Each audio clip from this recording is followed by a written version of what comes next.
इनके लब रंगी निठावरे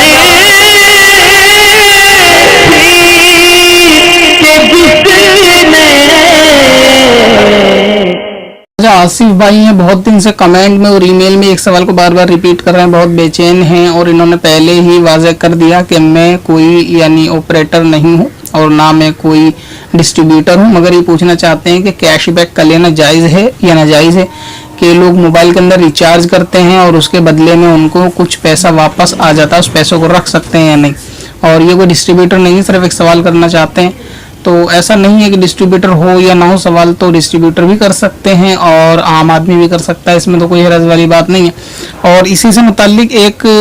और यूज़र हैं जिनकी आईडी शेख नाम से बनी है, आगे पीछे नाम और नहीं है। ये पूछना चाहते हैं केबल नेटवर्क चलाने वाले की कमाई जायज़ है नाजायज़, यानी केबल जो ये डिश टीवी वगैरह लगाते हैं इनका काम। तो सबसे पहले कैशबैक की बात करें तो मोबाइल के अंदर वापस आने वाली जो रकम होती है जिसको आम जुबान में कैशबैक कहा जाता है, यानी आप अगर कोई सामान खरीदेंगे और उसके बदले में वो कंपनी जिसका आप एप्लीकेशन इस्तेमाल कर रहे हैं अपनी मर्जी से वो वापस कुछ रकम देगी, तो इसका लेना बिल्कुल जायज़ है। इसके अंदर किसी तरह की कोई कबाहत नहीं। अब रहा ये कि इसका मालिक कौन होगा, जिस कस्टमर का रिचार्ज करा या फिर ये दुकान वाला,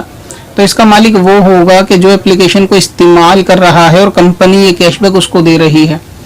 मिसाल के तौर पे अगर कोई 100 रुपये का रिचार्ज कराने जाता है और दुकान वाले ने उसका 100 रुपये का रिचार्ज करा, तो उस शख्स को 100 रुपये के बदले पूरा 100 का सामान दे दिया गया है। उसका कोई ताल्लुक नहीं है कि अब ये कंपनी यानी जिस ऐप को इसने इस्तेमाल किया है ये उस ऐप वाला इस दुकान वाले को डिस्ट्रीब्यूटर को जो दे रहा है ये इसका आपसी मामला, यानी इससे उसका कोई ताल्लुक नहीं है। लिहाजा अगर कंपनी अपनी खुशी से कोई सामान खरीदने पे किसी परसेंटेज में छूट देती है तो उसका मालिक वो होता है जो ऐप को इस्तेमाल कर रहा है और इसका लेना भी बिल्कुल दुरुस्त होता है। और केबल ऑपरेटर के ताल्लुक से अर्ज ये है कि इसके बारे में मैं एक वीडियो पहले बना चुका हूँ, यानी नाई की कमाई और हराम हलाल सूद खाने वाले की कमाई और इनके घर का खाना।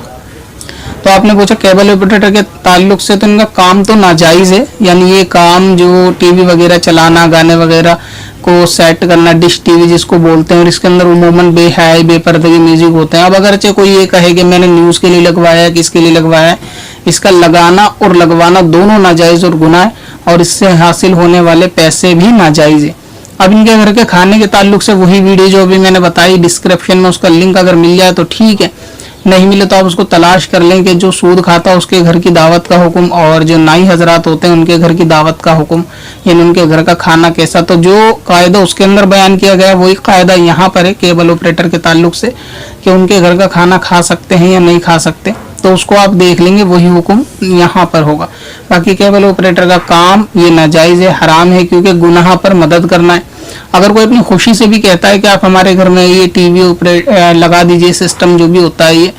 छतरी वगैरह का, तो भी उसके कहने पे भी नहीं लगाया जा सकता, क्योंकि इसके अंदर अगरचे सामने वाले की मर्जी है मगर ये मर्जी गुनाह के ऊपर है।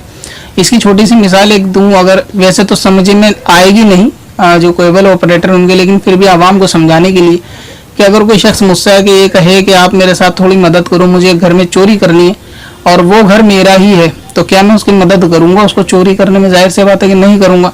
तब मुझे फौरन शरीयत याद आ जाएगी और मैं कहूँगा नहीं नहीं, ये तो शरीयत में वैसी नाजायज़ है और ऊपर से तुम मेरे घर में चोरी करोगे तो मैं मदद कैसे कर दूँ।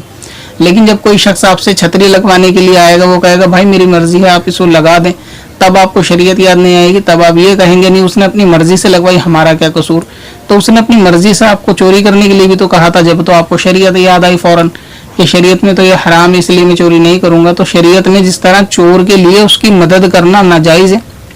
ठीक वैसे ही अगर कोई शख्स कहता भी है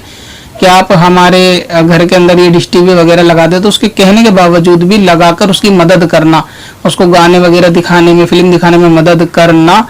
ये तब भी नाजायज़ है जिस तरह चोरी में मदद नाजायज़ है। अब बहुत सारे लोग ये कहेंगे कि अगर हम नहीं लगाएंगे तो कोई दूसरा लगा देगा। तो भाई आपको अपनी फिक्र करनी है, अपनी कब्र की फिक्र करनी है। दूसरे लगा देगा उसका ताल्लुक और उसके अल्लाह ताला का मामला, उसका हिसाब, उसकी कब्र अपने साथ है। जिनका सवाल है उनके लिए अर्ज है, जिनकी समझ में आ जाए उनके लिए अर्ज है कि आप सिर्फ अपना देखें कि आपको अल्लाह ताला ने ये हुक्म दिया है कि आप हलाल खाएं और हलाल रोजी ही कमाएं। अगर कोई दूसरा नहीं समझता या ये शख्स कहीं और जाके लगवा लेगा तो कम से कम आपका गुनाह जारी है तो बंद हो जाएगा कि जो इस काम में मदद करेगा, ये लोग जब तक उससे फ़ायदा उठाएंगे जब तक का अजाब इसको केबल ऑपरेटर के ऊपर रहेगा तो कम से कम ये महफूज रहेगा। अब अगर दूसरा नहीं मानता है, दूसरा नहीं समझता, वो लगाता है, वो उसकी सरदर्दी, आप उसकी जिम्मेदार ना बने। मगर ये कि कमाई केबल ऑपरेटर की